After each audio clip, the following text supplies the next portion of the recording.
উনি গে?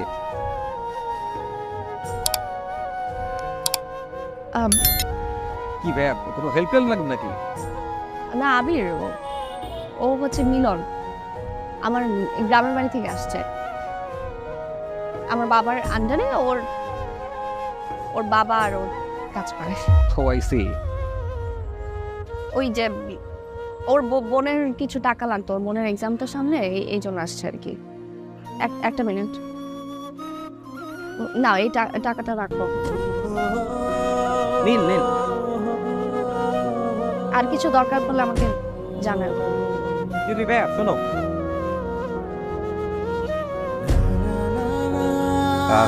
তুমি এটাও রাখো, রাখো তোমার মনের পড়ার জন্য খরচ করো। আর শোনো, তোমাকে দেখে তো সুস্থ সবলই মনে হয়, কিন্তু কাজ করতে পারো, তাহলে তো আর এভাবে কারো কাছে হাত পাততে হয় না। পরিশ্রম করো, নিজে পরিশ্রম করে উপার্জন করো, দেখবা ভালো লাগবে। আর তাহলে অন্য কারো কাছে হাত পাততে হবে না। ব্যাপারটা কেমন না? আমাদের দেরি হয়ে যাচ্ছে।